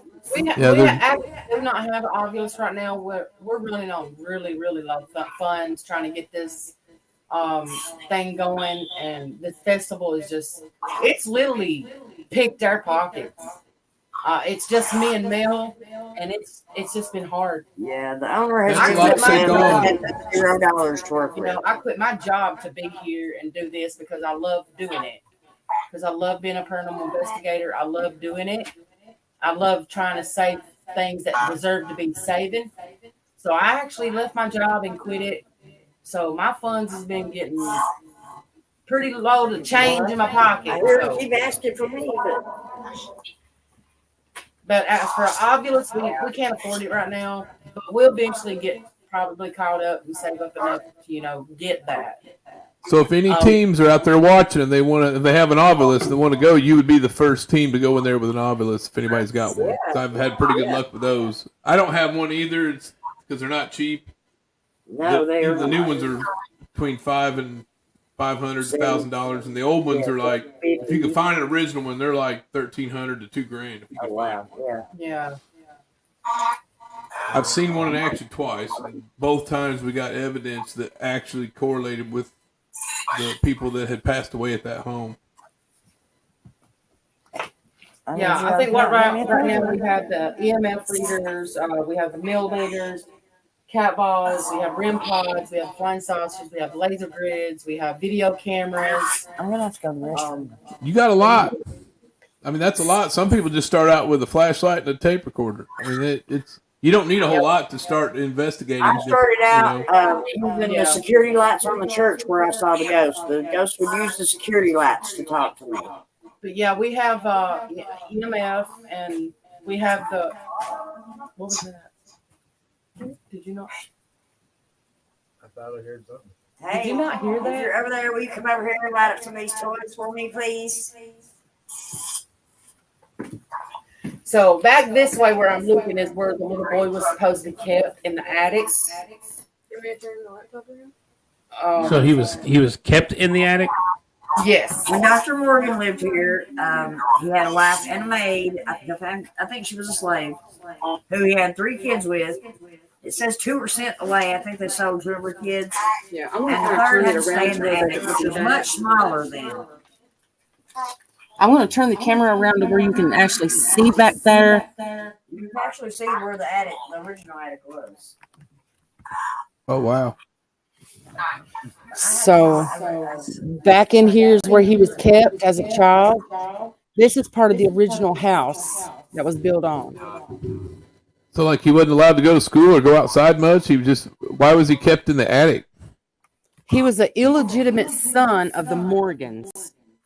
So the Morgans, supposedly, he had a wife and his children, but he had a maid as well, and he had some illegitimate children by his maid. I gave a couple, 2 of the kids away or adopted them out, or whatever, and the other child they kind of just kept.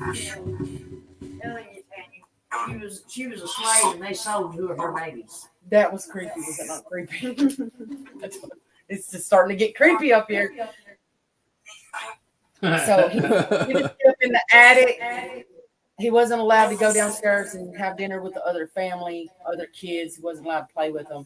He just had to stay up here until he had to go downstairs and use the bathroom and get food and then come back. So wow. I just got the shakes up here. Chill bump. I've had chills since we come up here. You've had chills since I just got chill bumps. So I'm saying if I hear something or see something. Well, I felt chill bumps. If you're up here, you want to turn one of those cat balls on for us? Touch it. That would not be a fun life. Be kept in the attic because I can't imagine how hot it would be up there in the summer. Oh gosh, it's horrible in the summertime up here. Yeah, because back in the day they didn't have fans like that. Not till we had electricity. No, we did install a fan over here for the outside to suck all the heat out. Yeah, we just got that installed a couple of months ago. It keeps drawing some of the heat out, so that helped a lot.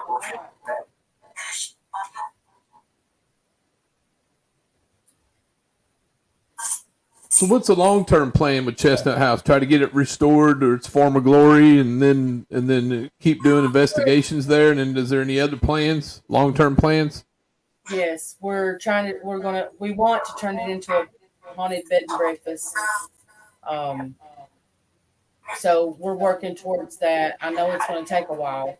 There will still be investigations here, but it will be like a bed and breakfast. You'll be able to rent a bed and breakfast, and you can do your investigations along with that. So it'll be just a combo, like a combination. So I think I need to sleep up in the attic. Yeah. See, I would not do that. You got bigger balls than me. Being honest, I would totally do that. By yourself? 100% by myself, yes. Oh, no.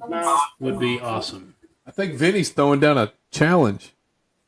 Well, he can come his hiding right on up here.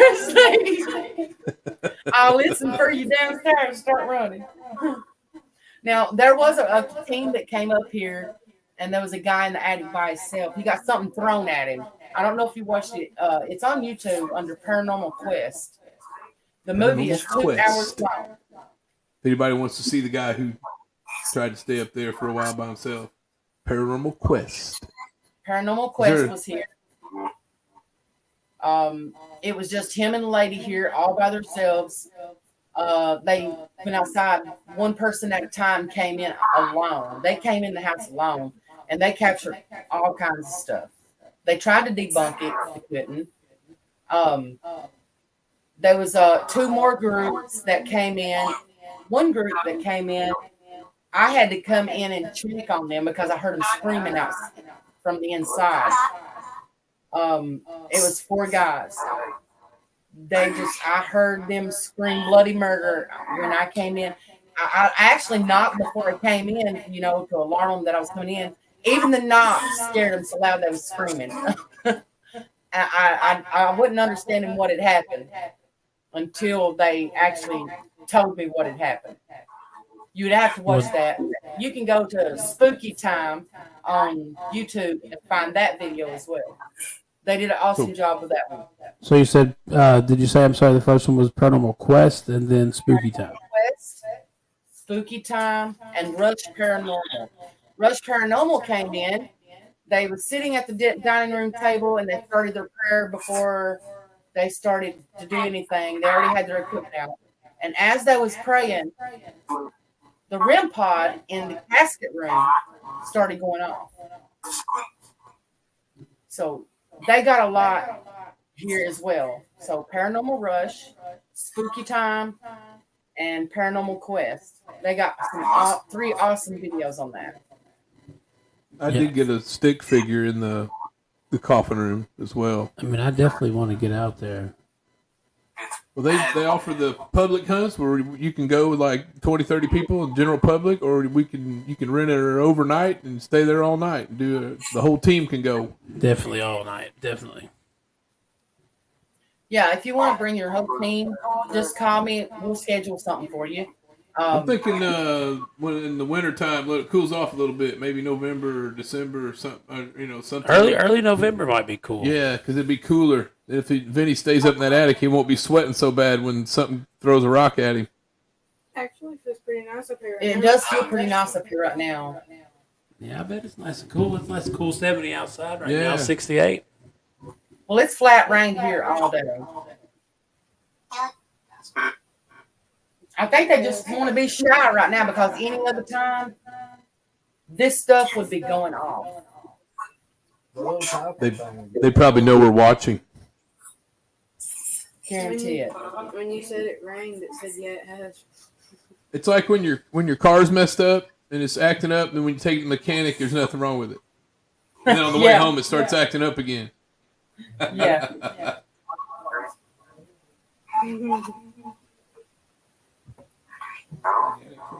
Now there's the rest of the house.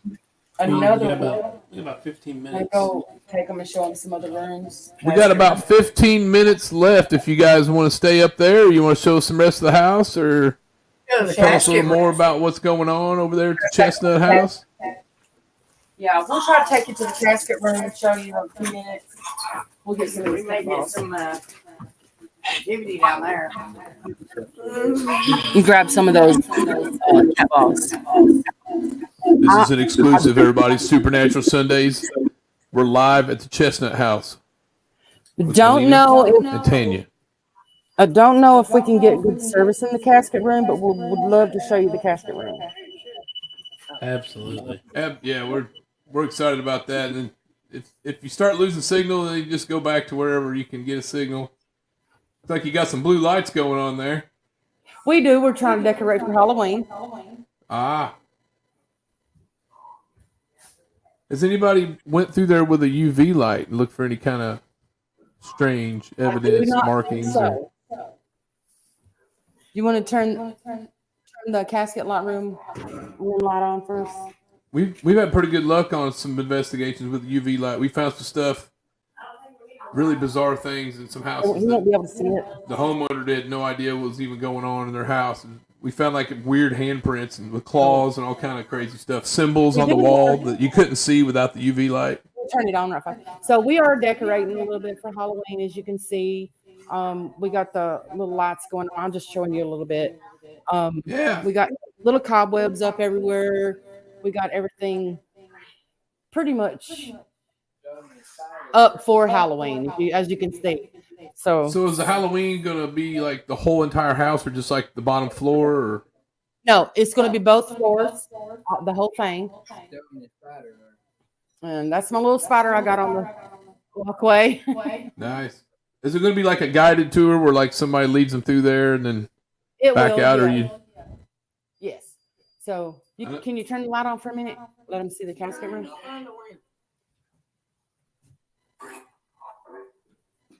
Okay. Yay, there it is. I hope I don't lose service in here. So this is the casket room. Over here, I sent a picture to Phil. There was a full body apparition like a white lady in that closet. We do have that picture. If Cammy wants to pop it up just real quick. You want to scroll up to the top there. Give us the old scroll. Yeah, the old scroll. Keep going. Okay, see where the circle, their items circled right there? Click that up for a second. So if you look by the door, there's something hanging in that closet door, like something kind of black clothing. But look in the front of it, you can almost see like something you can see through it. It almost looks like a child's head with some hair and. Oh, I see that. No, that's a picture that was taken in my bedroom. Yeah, that was taken in Bill's room. In my bedroom. That's a mirror. She's standing next to a man looking at him. Yeah. Wow. Oh, we're already getting that one already came on. That's pretty intriguing. That's a little girl that looks like Tamara who lives in my bedroom, but she's not mean. She's sad. I need to be able to draw on there. She's got all still going on. So look right here. Kind of like an NFL play-by-play thing to do. Show that picture right below it there, Cammy. That's maybe they can explain this one because she had some kind of weird. There's like a green glow or something you couldn't explain. The blue lights are actually on the outside of the house. Are you talking about above the tree there? Yeah, they put some blue lights up for the ambiance. They've had blue lights up for a while, but they're not outside anymore. They were. Can you explain that picture a little bit, Tanya? Well, I got that photo last night from the neighbors. There were no more blue lights outside when that was taken. The blue lights was gone. There's no blue lights outside. We don't know why they're blue. We don't know why the green is showing above the tree. And which to me, it kind of looks like there's a face in the clouds and the blue and the green. Yeah, like a little ghost face, like he's like the typical ghost with the sheet and everything.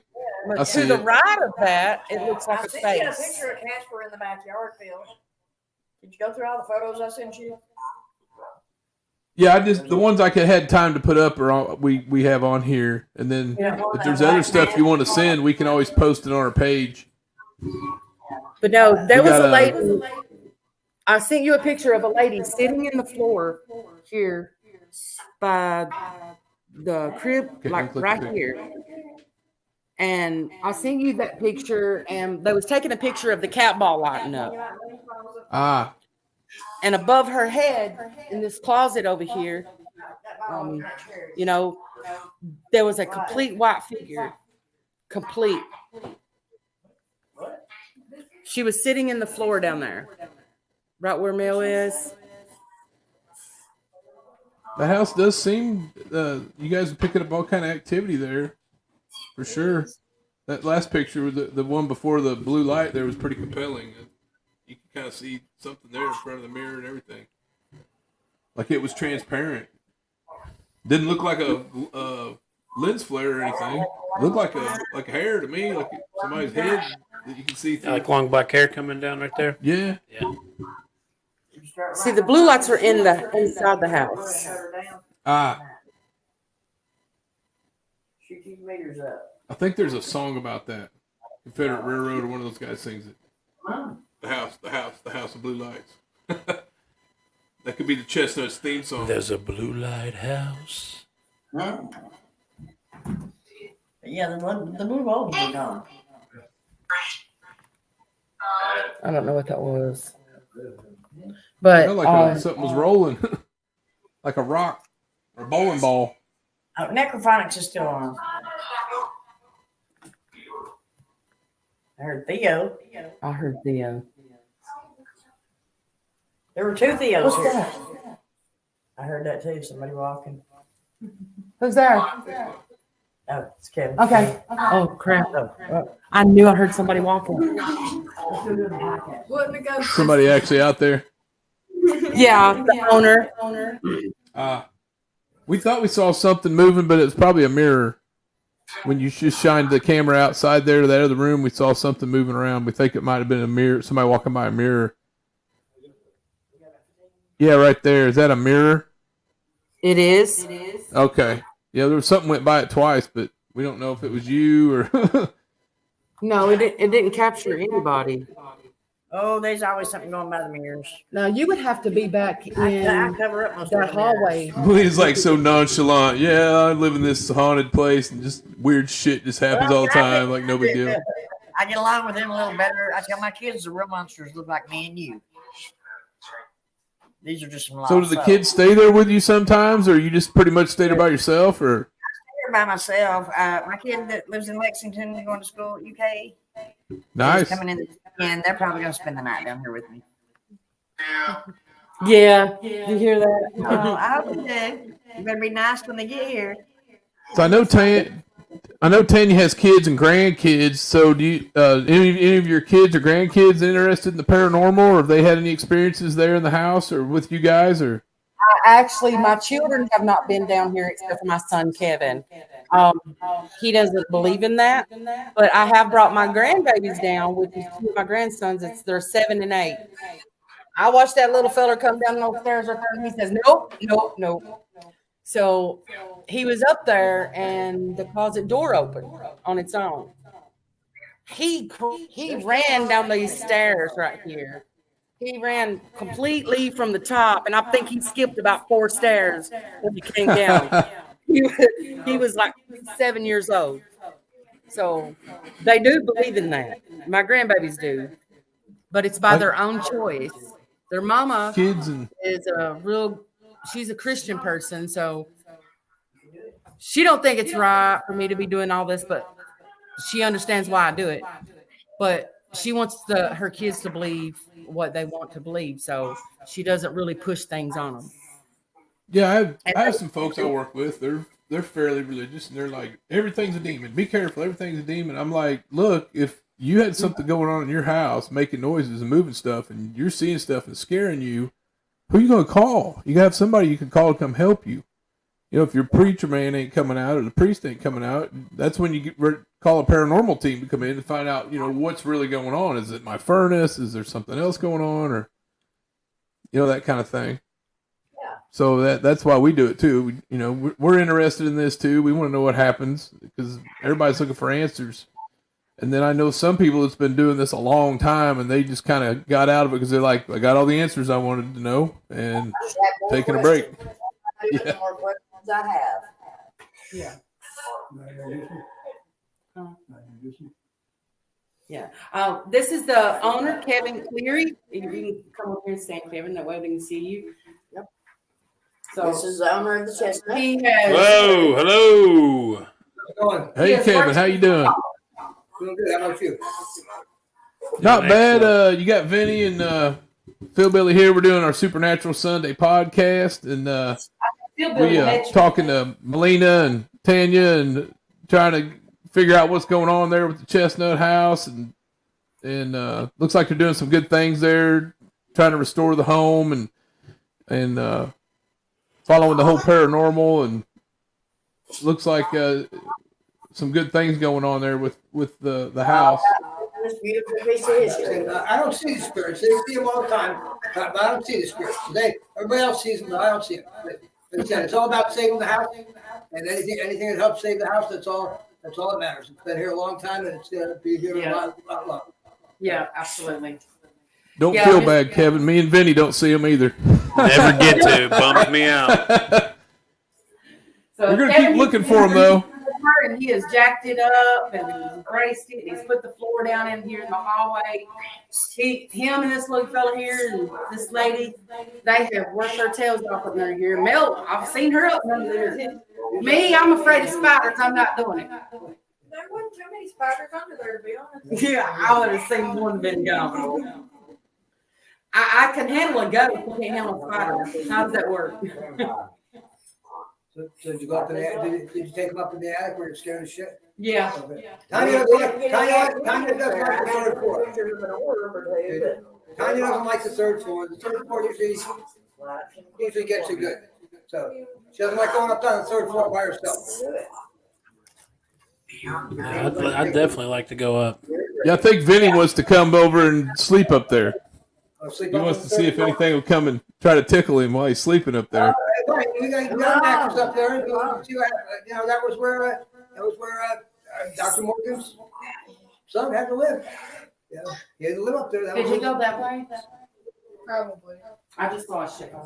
So what happened when that child got older? Did he eventually just like move out and leave and go on to be a productive adult, or? They actually sold the Dr. property. Morgan sold the property. The Chestnuts ended up buying it back.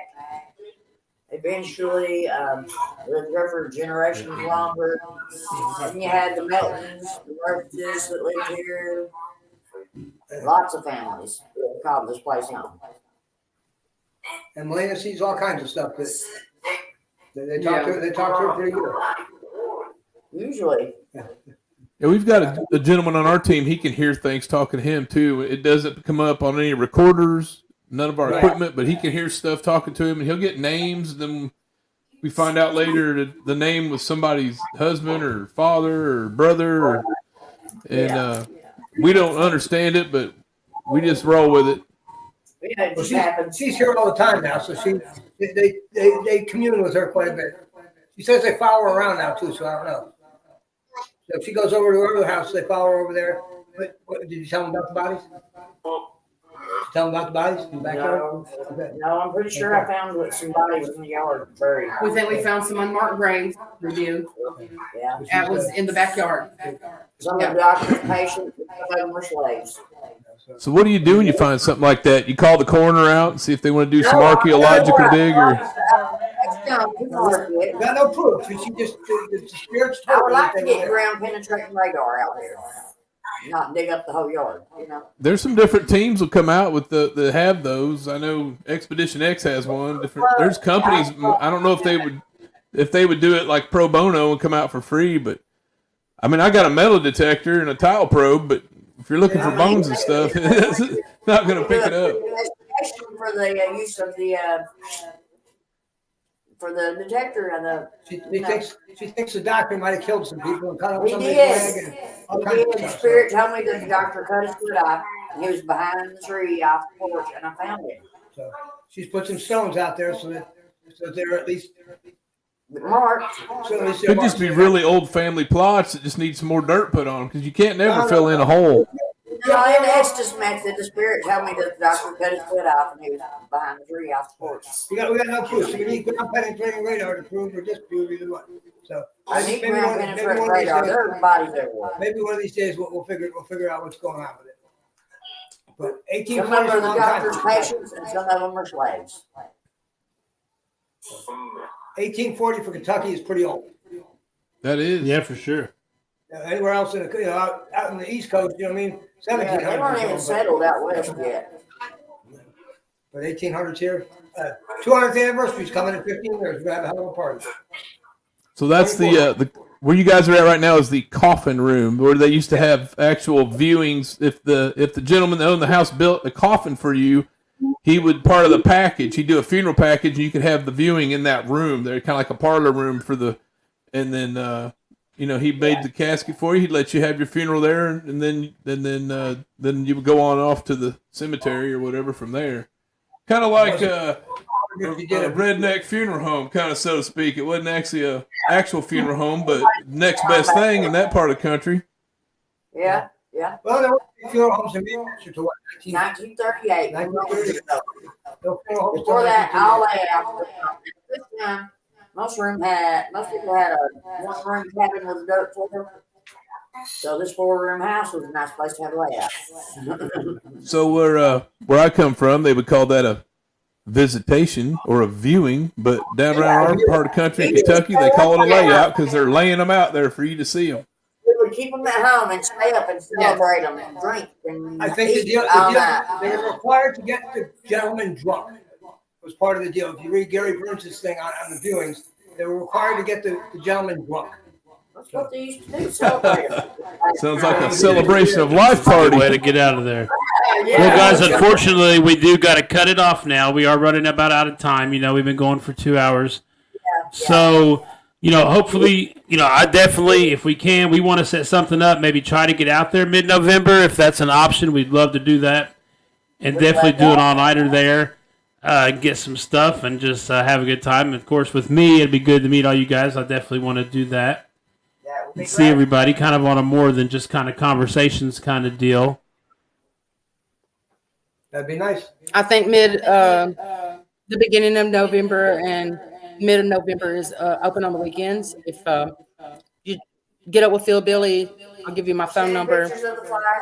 Yeah, we come do an all-nighter. Yeah, we'll definitely get Whole that team. set up. We'll come Definitely over want to and do that. We'll make some snacks and stay up all night. See what happens in that attic. Come on. We'll cook dinner. There you go. Sounds good to me. And like I said, we have your information and stuff about the festival coming up, and just some booking information, stuff like that. We'll definitely put that on all of our outlets and put that out and send that to some groups and stuff that we're in communication with and talk to, and definitely get that set up. It'll be fun. Looking forward to meeting you guys and getting in there and seeing what we can get into. All right. Absolutely. Well, We thanks for appreciate tuning it, in. guys. It's been fun. Thanks for tuning in live Absolutely. from the Chestnut House over by Manchester, Kentucky. It's been Vinny Voodoo and Phil Billy, and appreciate everybody tuning in, and we'll see you next week. Come on. I'm not there, but good to see you. I got it. You didn't play the outro. Oh well. I think I can't. I think we're still on there. You're still on. Yeah, you got to hit. We're not recording anymore. We're off the recording. We're still on here though. No, we're still recording. Oh, it says. Oh, you got to hit end recording. Okay.